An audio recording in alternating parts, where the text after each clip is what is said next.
ये एक कहानी है एक गरीब धोबी की, जो एक छोटे से गांव में अपना धोबीगिरी का काम किया करता था। धोबी के घर के हालात दिन ब दिन बिगड़ते जा रहे थे।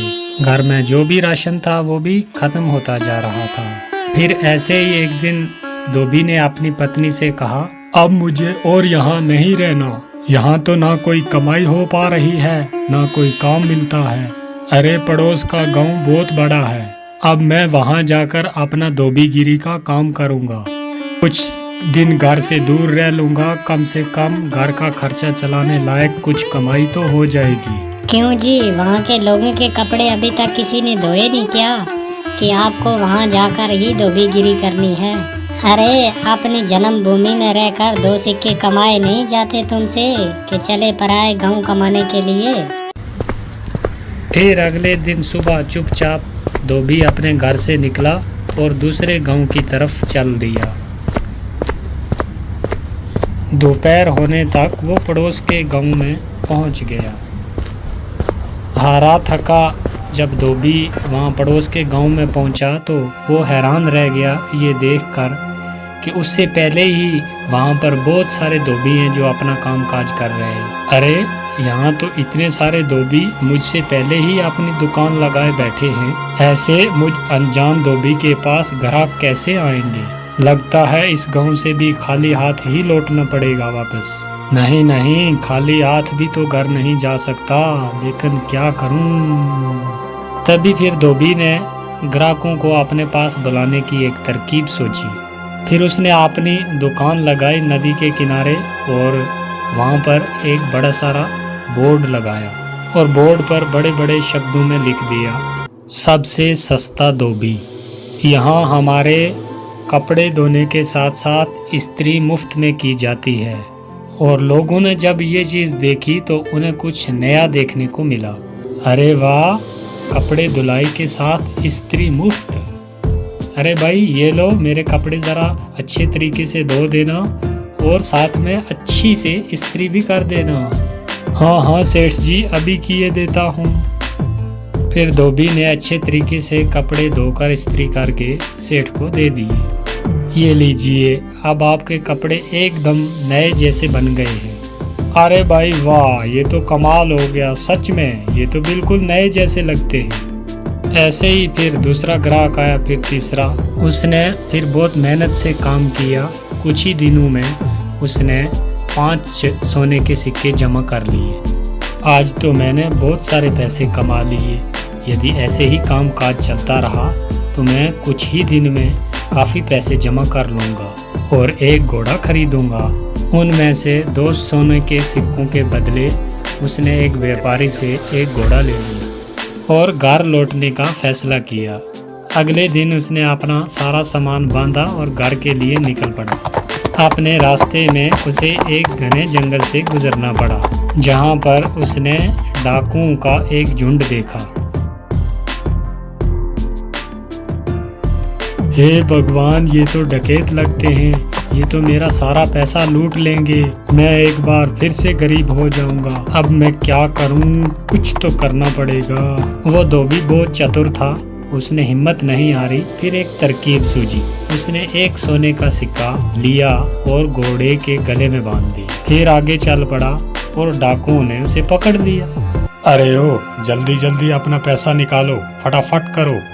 देखो, मैं एक गरीब धोबी हूँ, इस घोड़े के सिवा मेरे पास कुछ नहीं है। कृपया मुझे जाने दो डाकू भाई। और जैसे ही ये बोला और घोड़े ने थोड़ी गर्दन हिलाई और वो सोने का सिक्का नीचे गिर गया। अच्छा मक्कार, झूठे इंसान, तेरी हिम्मत कैसे हुई हमसे झूठ बोलने की? अगर तेरे पास पैसे नहीं हैं तो ये सोना फिर कहाँ से आया? जल्दी बोल। रुकिए रुकिए भाई, मैं अभी आपको सब सच बताता हूँ। दरअसल ये घोड़ा सोना उत्पन्न करता है, इसी वजह से मुझे सारे पैसे मिलते हैं। ठीक है, ये घोड़ा तुझे हमें देना होगा, हम तभी तुम्हें यहाँ से जिंदा जाने देंगे। नहीं नहीं, बिल्कुल नहीं। अगर मैं ये घोड़ा तुम्हें दे दूंगा तो मेरे पास तो कुछ भी नहीं बचेगा। चलो, इसके बदले हम तुम्हें 50 सोने के सिक्के देंगे। हाँ ठीक है, चलो एक बात का ध्यान रखना, कि बारी बारी के साथ इस घोड़े को अपने पास रखना, वरना आखिर में तुम पैसे के लिए लड़ते ही रह जाओगे। धोबी ने घोड़ा बेच दिया और अपने घर की तरफ चल पड़ा और वो बहुत खुश था कि उसे सोने के काफ़ी सिक्के मिल गए और उन पैसों से उसने अपने गांव में थोड़ी सी ज़मीन खरीदी। और इसी बीच वो डकैत भी उस घोड़े को लेकर अपने अड्डे पे पहुंच गए। वहां डकैतों के सरदार ने अपने आदमियों से कहा, इस गिरोह के सरगना होने के नाते इस घोड़े को सबसे पहले मैं ही अपने पास रखूंगा। उन सब ने सरदार की बात मान ली और घोड़ा सरदार अपने साथ लेकर रात चला गया। अगली सुबह जब वो उठा तो उसने देखा कि उसके अस्तबल में कुछ भी नहीं था। उसने पूरा अस्तबल सही से देखा, वहां कुछ भी नजर न आया और वो जान गया कि उस धोबी ने उसको बेवकूफ़ बना दिया। इस बीच एक और डकैत वहां पर आया। सरदार, आपको सोना मिला, हमें भी ज़रा बताइए कि घोड़े ने कितना सोना उत्पन्न किया, कितने सिक्के मिले आपको? तुम खुद ही पता लगा लोगे जब ये घोड़ा आज रात तुम्हारे पास रहेगा, ठीक है? और सरदार ने किसी से कुछ नहीं कहा क्योंकि वो किसी के सामने बेवकूफ़ नहीं बनना चाहता था। फिर एक एक करके सभी डकैतों ने घोड़े को अपने पास रखा, पर उसमें से किसी को कुछ भी नहीं मिला और वो सब समझ गए कि उन्हें उस धोबी ने बेवकूफ़ बनाया है। अरे दोस्तों, उस धोबी ने हमें बेवकूफ़ बनाया है, अब हम उसे सबक सिखाएंगे। सरदार, उसने ये साधारण सा घोड़ा हमें 50 सोने के सिक्कों के बदले दिया है, बहुत बड़ा धोखा हो गया। हम उससे अपना पैसा वापस लेंगे सारा और हमें धोखा देने की जुर्रत की सजा देंगे उसको। हाँ, चलो चलो। फिर वो सब उस धोबी की घर की तरफ निकल पड़े और धोबी ने उन सबको अपने घर की तरफ आते हुए देख लिया। फिर धोबी अपने घर गया जल्दी जल्दी और अपनी पत्नी से बोला, मेरी बात ध्यान से सुनो, अभी डकैतों का झुंड एक यहाँ पर आएगा।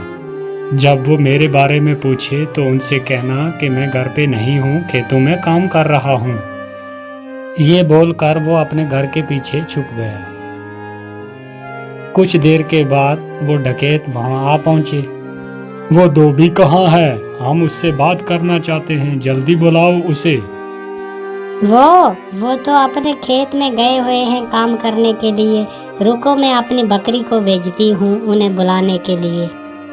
शीली, जरा जाओ तो अपने मालिक को बुला कर लाओ, उसे बोलो कि घर पे कोई आया हुआ है, तुमसे बात करना चाहता है। ये सब क्या है? क्या सचमुच ये बकरी तुम्हारे पति को यहाँ ले आएगी? जरूर, ये हर बात समझती है। मुझे जब भी बुलावा भेजना होता है तो मैं इसे ही भेजती हूँ और ये फौरन बुला कर ले आती है। डकैत धोबी की पत्नी से बात कर रहे थे, तभी वहाँ पर धोबी आन पहुँचा। ओह डकैत भाई, आप आए हैं। मेरी बकरी ने मुझे बताया कि आप मुझसे कोई बात करना चाहते हैं।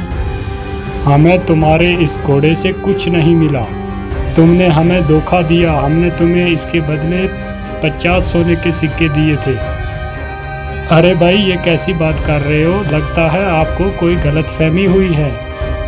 आज जो कुछ भी मेरे पास है सब इस घोड़े की बदौलत ही है।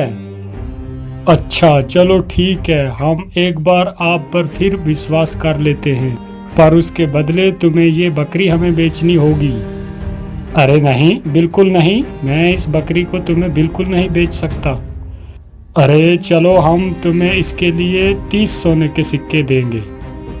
थोड़ा इनकार करने के बाद धोबी सहमत हो गया बकरी बेचने के लिए और वो लेकर जब उस बकरी को अपने अड्डे पर पहुंचे और उनके सरदार ने कहा कि कुछ दिन इस बकरी को सबसे पहले मैं ही अपने पास रखता हूँ, मुझे जब भी आप में से किसी की ज़रूरत पड़ेगी तो मैं इस बकरी को बेचकर बुला लूँगा। सरदार ने जब ये बात बोली तो सारे अपने अपने अड्डे पे चले गए और तभी वहाँ सरदार ने अपने बेटे को बुलाया। बेटा साहब, मैं काम पे जा रहा हूँ, अगर मेरी ज़रूरत पड़ी तो इस बकरी को भेज देना, मुझे ये बुलाकर ले आएगी। ठीक है पिताजी, जैसे आप बोले। फिर कुछ देर बाद एक डकैत को अपने सरदार से कुछ काम आन पड़ा तो उसने बोला कि ज़रा सरदार को बुलाओ और लड़के ने उस बकरी को भेज दिया। और सरदार के बेटे ने उस बकरी को अपने पिता को बुलाने के लिए भेज दिया और वो बकरी वहाँ से निकली और बजाय सरदार के पास पहुँचने के सीधा धोबी के घर पे आ गई। जब सरदार घर वापस आया तो उसने देखा कि वहाँ पर बकरी तो है ही नहीं और वो ये बात जान गया कि बकरी जरूर अपने मालिक के पास गई होगी और वो फिर अकेला उस धोबी के घर गया। सुनो, क्या वो बकरी तुम्हारे पास आई हुई है? हाँ हाँ, वो यहाँ आई हुई है। मेरे ख्याल से उसे जरूर मेरी याद आ रही होगी, तो मैं समझता हूँ कि कुछ दिन बाद ये आपको अपना मालिक स्वीकार कर लेगी। आप उसे थोड़ा सा समय दीजिए, अंत में ये आपको ही अपना मालिक मानेगी। सरदार उस बकरी को वापस ले गया और अगले दिन अपने एक साथी को दे दिया और साथी के साथ भी वही हुआ जो सरदार के साथ हुआ। वो बकरी भागी वहाँ से और सीधी धोबी के घर आ गई और सब ने जान लिया कि उस धोबी ने एक बार उन सब को बेवकूफ़ बनाया है। इस बार हम बेवकूफ़ नहीं बनेंगे, इस बार मैं इस धोबी को सबक सिखाऊंगा अच्छे से। इस बार सारे डकैत जो थे वो फिर धोबी के घर पहुंचे और उन्होंने धोबी की एक ना मानी और उसे एक बोरे में बंद किया और लेकर चल दिए उसे सबक सिखाने के लिए। धोबी चुपचाप बोरे में पड़ा रहा। फिर वो एक जंगल से गुजर रहे थे तो उन्हें भूख प्यास बहुत लग गई। तो एक ने बोला, सरदार भूख बहुत लग गई है, तो मैं सोचता हूँ कि इस जंगल में से कुछ फल ढूंढकर खा लें, फिर चलते हैं। तो सरदार ने सुनकर भी उनकी बात और वो भी सहमत हो गया और वो बोरा एक जगह रखकर जंगल में फल ढूंढने के लिए चले गए। बकरी चराने वाला एक वहाँ से गुजर रहा था, तो जब उस धोबी के कानों में बकरियों की आवाज़ पड़ी तो उसने ज़ोर ज़ोर से चिल्लाना शुरू कर दिया, मैं ऐसा नहीं करूँगा, मैं ऐसा बिल्कुल नहीं करूँगा, छोड़ दो मुझे, छोड़ दो, जाने दो मुझे, जाने दो, मैं नहीं कर सकता। बकरी के मालिक ने उसकी आवाज़ सुनी और वो उसके पास आया और आकर बोला, अरे रुको रुको, कौन हो तुम और तुम क्या नहीं करोगे? किसने तुम्हें इस बोरे में डाला? भाई क्या बताऊं, ये मेरी शादी ज़बरदस्ती एक ज़मींदार की बेटी से करवाना चाहते हैं और मैं शादी बिल्कुल नहीं करना चाहता। क्यों भाई, तुम कोई पागल हो क्या? अगर तुम्हारी जगह मैं होता तो मैं यकीनन फौरन उस ज़मींदार की बेटी से शादी करता। अगर ऐसी बात है तो आओ, तुम्हें मैं इस बोरे में डाल देता हूँ और तुम जाकर उसकी लड़की से शादी कर लो। सचमुच? हाँ हाँ भाई, बिल्कुल सच, लेकिन पहले मुझे बाहर तो निकालो भाई। बकरियों के मालिक ने उसको बाहर निकाला और खुद उस बोरे में चला गया और धोबी ने उसे बांध दिया और उसकी बकरियों को लेकर वापस चला आया। वो डकैत वापस आए जब तो उन्होंने वो बोरा उठाया और लेकर चल दिए और जाकर एक नदी में फेंक दिया।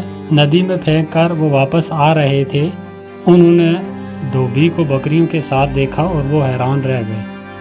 अरे तुम यहाँ क्या कर रहे हो? यहाँ कैसे पहुँचे तुम?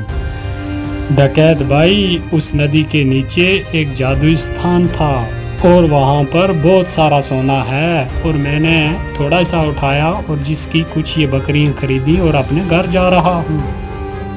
अच्छा, अगर ये बात है तो चलो हमारे साथ और हमें वो तरीका बताओ सोना निकालने का। ठीक है डकैत भाई, जैसे आप बोलते हैं मैं चलने के लिए तैयार हूँ।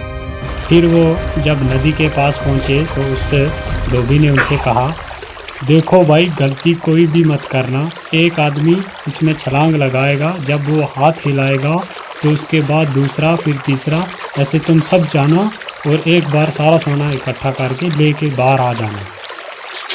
फिर उन्होंने ऐसा ही किया, बारी बारी से एक एक नदी में कूदा और सब के सब डूबते मर गए और वो धोबी अपने घर आराम से रहने लगा। और एक बार फिर धोबी ने अपनी चतुराई से अपनी जान बचा ली।